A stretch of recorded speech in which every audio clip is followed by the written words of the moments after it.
সজনে গাছের পাতাকে বলা হয় অলৌকিক পাতা। এর ফল সবজি হিসেবে খাওয়া হয়, আর পাতা খাওয়া হয় নানাভাবে। কেউ খায় ভর্তা, কেউ খায় বড়া বানিয়ে, আবার কেউ খায় শাক হিসেবে। এবার এই সজনে পাতার পুষ্টিকর গুঁড়ো তৈরি করে দুবাই পাঠাচ্ছে খুলনার কৃষক নবদীপ মল্লিক। 12 মাসি ওডিসি 3 জাতের সজনে চারা রোপণের পর 3 থেকে 4 মাসের মধ্যে গাছে ফুল আসা শুরু করে। এরপর 5 থেকে 6 মাসের মধ্যে ফলন হয়। এই জাতের সজনে আকারে 2 থেকে 2.5 ফুট পর্যন্ত লম্বা হয় এবং খেতেও সুস্বাদু। দেখেন, আসলে অকল্পনীয়, না দেখলে বাস্তবতায় কেউ বিশ্বাস করতে পারবে না। মনে করবে হয়তো অন্য গাছের ডাল এনে এখানে জোড়া লাগাইছে, এটাই ভাবাটা স্বাভাবিক, কিন্তু আসলে কোনো ডাল না। দেখেন, এই দেখেন, আপনারা দেখতে পারেন আলাদা আলাদা। দেখেন দেখেন দেখেন, আলহামদুলিল্লাহ।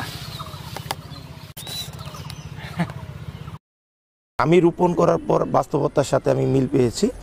বর্তমানে এই জাতের সজনের বাজার মূল্য কেজি প্রতি 300 থেকে 350 টাকা।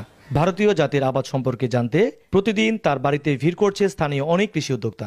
আমরা যেটা খাই, যে মেন সজিনার যে ফলটা, আসলে সজিনার ফলের থেকে আমরা জানি আসলে সজিনার পাতায় এটা কিন্তু বেশি পুষ্টি সমৃদ্ধ এবং বেশি নিউট্রিয়েন্ট থাকে, বেশি আপনার যে রোগ প্রতিরোধ, অ্যান্টিঅক্সিডেন্ট ক্ষমতা সম্পন্ন এবং ভিটামিন, বিভিন্ন ধরনের ভিটামিনের আধার বলা চলে।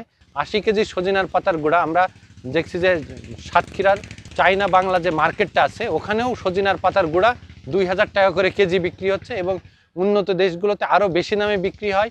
এবং এই যে দুবাইতে পাঠানো, এখানে 2000 টাকা করে কেজি। জেলা কৃষি বিভাগ বলছে ভারতীয় জাতের সজনে ওডিসি 3 চাষে বাড়তি রাসায়নিক সার ও কীটনাশকের প্রয়োজন হয় না। উৎপাদন খরচ কম হয়। অল্প জমিতে এই জাতের সজনে চাষ করে মাসে লাখ টাকা আয় করা সম্ভব।